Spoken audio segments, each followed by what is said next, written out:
Tesha Bibi Zambros. My metric ID PC 23111. Assalamualaikum and hi. My name is Siti Aisyah binti Mat Khalifa and my PC number is 23097.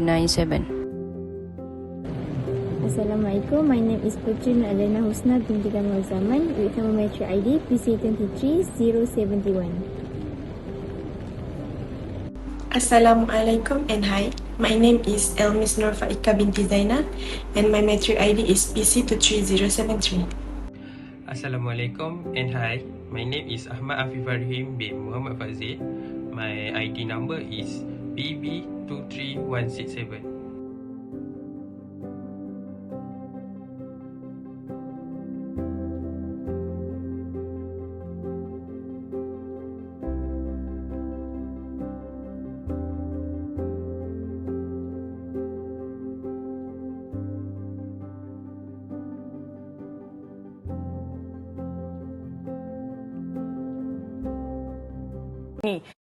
Jabatan Perangkaan Malaysia (DOSM) sebelum ini ada melaporkan indeks harga pengguna IHP meningkat 2.3% pada Januari tahun ini. Menurut laporan, antara sebab peningkatan kadar berkenaan adalah kenaikan harga pada kumpulan pengangkutan, makanan dan juga minuman. Inflasi yang menjadi kadar perubahan harga barangan jika meningkat akan merosotkan nilai wang kerana kita perlu membayar lebih untuk barangan dan perkhidmatan yang sama. Dari semasa ke semasa, inflasi meningkatkan kos sara hidup dan mengurangkan kuasa beli pengguna. Sempena Micro, Small and Medium Size Enterprise Day dan Minggu Usahawan Negara 2022, kita nak mengupas isu ini yang sudah bersedia di talian bersama Ketua Pegawai Eksekutif Akademi Usahawan Mikro, Azhari Abdul Wahid. Terima kasih kepada Azhari untuk bersama kami pada waktu ini. Okey, terima kasih Alhamdulillah. Azhari, pertamanya, jadi saya mahu tahu apakah kesan inflasi makanan yang luar biasa ini kepada MSME? Silakan. Okey, terima kasih Nina dan juga Sawani. Saya rasa kesan inflasi yang sangat tinggi, lebih kurang 5.2% seperti mana yang dinyatakan oleh bahagian perangkaan, agak menggusarkan kepada semua pemain PMKS. Ini kerana kalau kita lihat yang terlibat dengan industri makanan dalam bentuk perkhidmatan maupun pembuatan, secara tak langsung ini akan meningkatkan kos dari segi bahan mentah. Dan bila bahan mentah meningkat, mana mungkin harga tidak meningkat. Dan dalam masa yang sama juga, bila kadar inflasi yang tinggi ini yang menjadikan menjadikan harga barangan yang lebih tinggi, kemungkinan besar pengguna juga akan lebih berhati-hati dalam berbelanja. Dan ini memberi kesan yang sangat tinggi, yang impak yang besar kepada hasil jualan dan juga aliran tunai semua pemain PMKS, terutama yang terlibat dengan industri makanan. Jadi kita sebagai pemain PMKS dalam industri yang disebutkan tadi itu perlu melakukan sesuatu perubahan yang agak drastik untuk memastikan kesinambungan perniagaan, Nina. Okay. Jadi bagaimana MSME berdepan dengan cabaran semasa yang melibatkan inflasi makanan yang luar biasa ini? Ya, ini akan menjadikan kita sebagai pemain PMKS akan lebih terbuka dan juga lebih kreatif dalam memastikan hasil jualan kita itu masih lagi relevan kepada pembeli. Apatah lagi kepada hasil-hasil makanan yang memang wajib dibeli oleh pihak pembeli. Dan namun begitu, kita juga perlu memberi nilai tambah kepada pengguna dalam masa yang sama. Ini kerana bila harga naik, pengguna akan mula bertanya, pembeli akan mula bertanya, kenapa nasi goreng ni harga sampai RM7, RM8, RM9 contohnya. Jadi kita perlu memikirkan satu resepi yang lebih menarik, yang boleh menarik perhatian agar pengguna lebih berbelanja. Dan dengan hasil kenaikan inflasi juga, saya tak langsung memberi satu anjakan kepada usahawan untuk menghadapi isu ini yang saya rasa akan berjalan agak lama, bertahun-tahun, dan kita perlu lebih kreatif dalam memastikan perniagaan kita lebih menarik perhatian pengguna, Nina. Jadi persoalannya, adakah subsidi atau bantuan modal ini daripada kerajaan boleh membantu?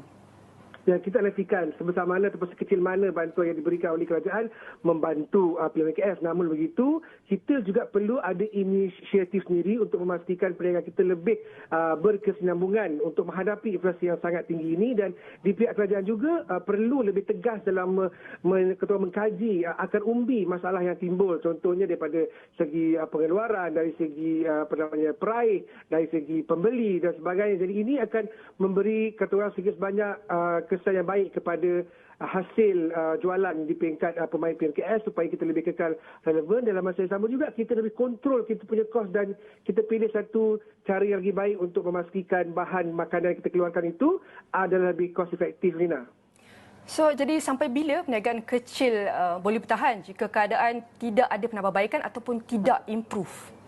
Okey, ini satu soalan yang agak menarik lah. Saya rasa bila dalam keadaan pasca pandemik ataupun endemik sekarang ni, saya rasa semua usaha memang dah dilahirkan sebagai seorang yang memang kekal dan tabah dalam menghadapi dugaan macam ni, dan kita yakin pada awal tu kita boleh di-cover pun saya rasa lagi 2-3 tahun. Saya dah pernah nyatakan dalam perbincangan sebelum ni di awal ni, kita akan perlukan masa 3 ke 4 tahun untuk memastikan semuanya boleh kekal kembali. Namun begitu tak boleh elak isu-isu inflasi, isu bahan mentah dan sebagainya, dan yang penting kita perlu terus kekal kreatif, lihat balik perancangan, lihat balik kewangan, dan juga kita juga perlu lebih bersuara untuk memperdengarkan cabaran kita kepada kerajaan, dan kerajaan perlu mengambil tindakan yang lebih tegas dalam mengawal inflasi dan juga memberi nilai tambah kepada usahawan dan juga kepada pembeli. Dan ini membantu kedua-dua belah pihak, Ina, baik di peniaga maupun di peringkat yang membeli.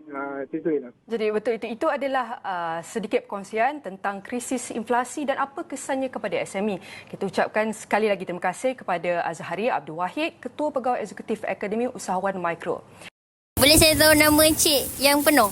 Nama saya Fazal Faharan bin Jafar. Dah berapa lama jalankan perniagaan burger? Perniagaan ni dah setahun lebih lah. Tahun lebih. Saya nak tanya abang apa yang abang faham pasal inflasi? Yang abang faham pasal inflasi, pasal kenaikan harga barang. Tapi kita nak tanya macam mana abang kawal harga inflasi tu semasa inflasi.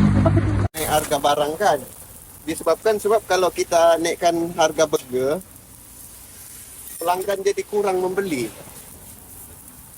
Sebab yalah, fahamlah sekarang kan harga barang memang naik, tapi kalau kita naikkan harga lagi, tambah orang kurang beli lagi. Jadi kita maintainkan harga, jadi orang tetap membeli dengan kita. Memang kita ada untung sikit lah. Untung sikit, tapi kalau jual banyak, ada untung lagi. Okay.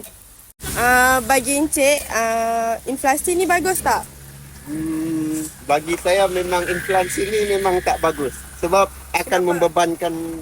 Dalam situasi inflasi ni, kenaikan barang, macam mana Encik kekalkan pembekalan barang tu? Maksud saya daripada beli yang kekal, yang sedia ada, ataupun cari pembekal yang lagi murah? Kita pakai pembekal yang sedia ada. Pembekal yang sedia ada. Apakah kelebihan inflasi dan kekurangan inflasi? Kelebihan dan kekurangan? Ya, kekurangan inflasi. Rasanya kelebihan tak ada. Kalau kekurangan boleh beri daripada satu tak? Kalau keburukan, kenaikan barang. Keburukan dia, rakyat jadi susah lah sekarang. Rakyat jadi susah. Dah harga barang naik, ekonomi naik kan semua. Jadi memang bertambah susah lah. Okey, Cik, macam mana cara terbaik untuk mengatasi inflasi? Cara dia, kita kena berjimat lah. Sekarang ekonomi tak tentu, kita kena berjimat, kena pandai atur duit, supaya bila pandai berjimat lah kiranya untuk simpan, sara hidup. Untuk sara hidup dalam ekonomi yang macam ni sekarang.